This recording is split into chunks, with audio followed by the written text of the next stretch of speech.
In the outer spiral arm of the galaxy, far beyond the maps of the Guardians of the Galaxy and even the trading routes of the old star clans, there drifted a tiny silver rescue ship called Hope's Cradle. On board were 12 small alien cubs, round-eyed, soft-furred, and barely taller than a human toddler.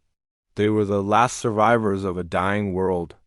Their species, known as the Lorani, had once lived on a planet of lavender skies and floating crystal reefs.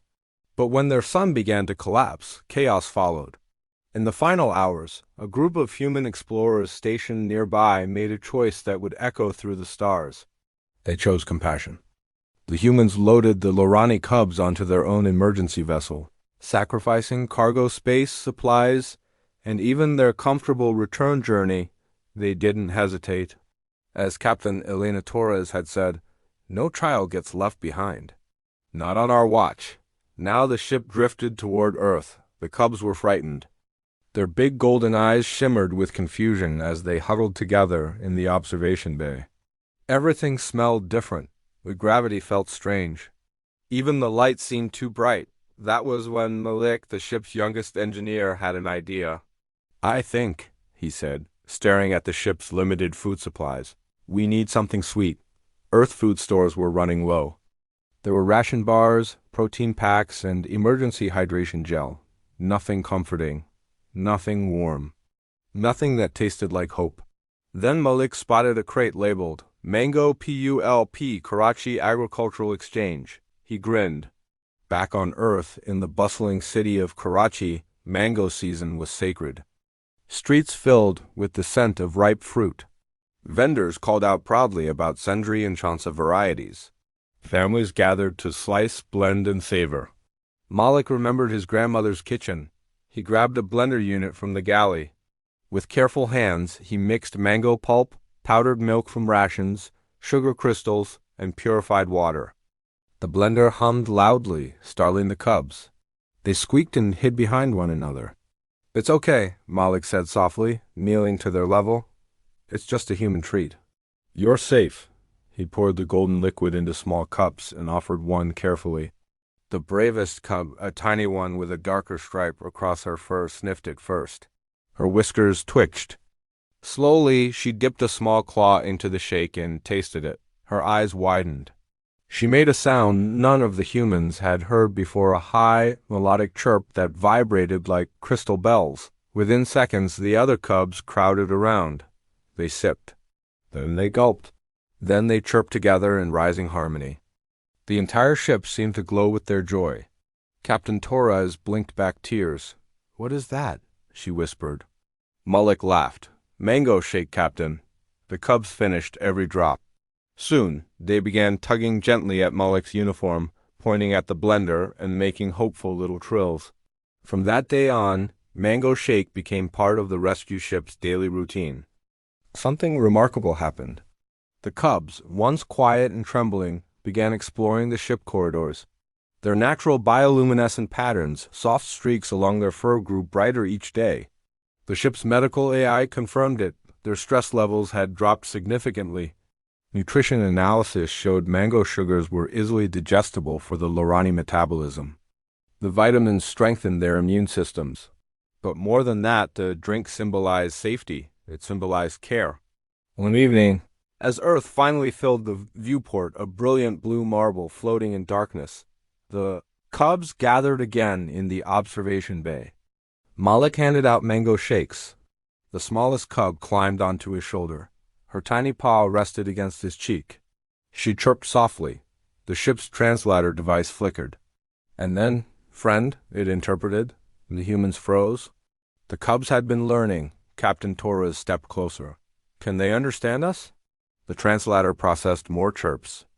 "Warm world," it said. "Sweet sun drink. Safe." Malik swallowed hard. "They're calling it sun drink." Outside the viewport, Earth rotated slowly, clouds swirling, oceans shimmering. Somewhere down there were mango orchards, warm kitchens, and families who would open their homes to beings from another star. When Hope's Cradle landed in a secure coastal facility near Islamabad, news spread quickly. Scientists, diplomats, and humanitarian teams gathered. The first official meeting between humanity and the Lorani species didn't happen in a grand hall. It happened in a modest research room with bright lights and nervous smiles. And on the table were 12 small cups of mango shake. One by one, the cubs tasted the familiar drink. Their fur shimmered in golden waves. They chirped in chorus. The translator activated. Humans, it spoke clearly this time. Saved small stars, gave sun drink. Hearts bright. A silence fell across the room. Then applause. Not for victory. Not for technology, but for kindness. In the weeks that followed, the story spread across Earth. Children in schools learned about the Lorani cubs. Mango shake sales skyrocketed worldwide. Farmers celebrated. Scientists collaborated. The Lorani were granted sanctuary. Years later, when the first joint human-Lorani starship launched, it carried a new emblem, a small golden cup with a rising sun. Malik, now chief engineer of the Interstellar program, stood beside Captain Torres' older, grayer, but smiling the same way. As the engines ignited, he held up a chilled glass. To the sweetest first contact in history, Torres laughed. To mango shake. Far inside the ship, now-grown Lorani youths prepared navigation systems with glowing paws. Their leader, the once brave, striped cub, earned toward Earth on the screen and whispered a word the translator no longer needed to interpret. Home, because sometimes humanity isn't proven in battle. Sometimes it's proven in the simple act of blending fruit, milk, and sugar and offering it to a frightened child from the stars. 10 years after the first landing near Islamabad, Earth was no longer alone. The Lorani cubs had grown. Their once tiny paws now moved confidently across holographic star charts. Their golden eyes, once filled with fear, now held curiosity and determination. The world that had saved them had become their second home. And at the center of it all stood the Interstellar Cooperation Program, headquartered in Karachi, chosen not for politics but for symbolism. It was mango country. The facility gardens were lined with mango trees. Every year, during peak season, humans and Lorani celebrated what they called Sun Drink Day, the anniversary of first contact. Malik, now Chief Engineer Malik Rahman, adjusted the collar of his uniform as he walked into Launch Bay 3. Docked inside was humanity's proudest achievement, the starship Golden Horizon. Unlike the old rescue vessel Hope's Cradle, the ship was massive sleek silver with glowing Lorani biocrystal embedded along its hull. It was the first vessel co-designed by two species. At the navigation console stood Aria, the striped cub who had first tasted mango shake. Now she was Captain Aria of the Lorani Exploration Wing. Her fur shimmered brighter when she saw Malik approach. "You carry sun drink?" she asked, her voice flowing smoothly through the universal translator. Malik lifted a thermal container. "Wouldn't launch without it." She chirped a deeper, melodic sound than in her cub days. "Tradition is stability." Humans in the bay smiled. Some wiped away quiet tears, because today wasn't just another mission. Today they were returning to the Lorani home system. Years earlier, probes confirmed what everyone feared. The Lorani sun had collapsed completely. The original planet was gone. But there were other worlds in the system, terraformable moons, mineral-rich asteroids, places where life might begin again. And this time, the Lorani wouldn't face it alone. The United Earth Council, formed after first contact, had approved a joint reclamation mission. Resources, scientists, and engineers from across the globe volunteered. Even cultural ambassadors came, chefs included. Because if a new world was to rise, it would have mango trees. As countdown began, children from schools across Pakistan and beyond watched the broadcast. One classroom in Lahore held up handmade drawings of alien cubs holding mango cups. 5, 4, 3, Malik handed Arya a small sealed cup. "For courage," he said. She touched her paw gently to his wrist, a Lorani gesture of trust. "Humans gave us sweetness when we knew only loss," she replied. "We return now with strength." The engines roared. The golden horizon lifted from Earth's surface, rising through clouds into the endless dark. Weeks later, deep space, the journey was long, but not lonely. Humans and Lorani worked side by side. They shared stories, music, and of course recipes. Lorani biologists had even modified mango strains to grow in varied atmospheres. In the hydroponics bay, tiny mango saplings floated in nutrient gel. Arya often visited them. "Life returns," she would whisper. Then, one quiet cycle, alarm sounded. Malik rushed to engineering. "Report." A debris field remnants of the Lorani star's destruction had shifted unpredictably. Massive crystal fragments drifted directly into their path. Navigation systems flickered. "We cannot maneuver fast enough," a human pilot warned. Arya's fur flared bright with concentration. "Crystal density matches Lorani resonance patterns." Malik's eyes widened. "You can communicate with it?" "Not communicate," she corrected. "But influence." She closed her eyes. Soft harmonic tones filled the bridge as several Lorani crew members joined her. Their combined bioluminescent glow pulsed rhythmically. Outside the viewport, the drifting crystal fragments began to vibrate. Then slowly they shifted. The debris parted like a curtain drawn aside. The ship passed safely through. Silence filled the bridge. Then cheers erupted. Malik exhaled shakily. "Remind me never to underestimate glowing space magic." Arya tilted her head. "It is not magic." He grinned. "I know, it's teamwork." Arrival when they finally reached the Lorani system. It was quiet. Where a brilliant star once burned, there was now a dense white dwarf surrounded by shimmering debris rings. But one moon catalogued as L3 showed promise. Oceans beneath ice crust, stable gravity, mineral-rich soil. As landing thrusters activated, Arya stood beside Malik once more. "Are you afraid?" he asked gently. She considered the question. "Yes," she admitted. "But fear shared is lighter." The golden horizon touched down on alien soil. For the first time since their son died, Lorani paws pressed into ground that could become home. Human engineers deployed atmospheric processors. Lorani bioscientists released adapted microbial life to begin soil conversion. And at the center of the landing site, they planted the first mango tree. Malik poured a cup of mango shake into the soil. "For beginnings," he said softly. Arya added her own. For remembrance, weeks turned into months. Habitats rose. Ice melted into controlled lakes. The sky, once dark gray, slowly brightened with reflected light. The Lorani named the new world Solara Minor, in honor of the sun they lost and the one they found among humans. On the day the first mango tree blossomed, its leaves glowing faintly under the alien sky, Arya addressed both species. "Humans saved our cubs," she said. But more than that, they shared comfort. From comfort grew trust. From trust grew alliance. From alliance grows future. She lifted a golden cup. "Sundrink binds stars." Across two worlds, Earth and Solara Minor millions raised their own glasses. Because humanity's strength was never just in ships or science. It was in choosing kindness when it would have been easier to look away. And somewhere, in orchards beneath warm skies back on Earth, mangoes ripened in the sun, waiting for the next journey among the stars.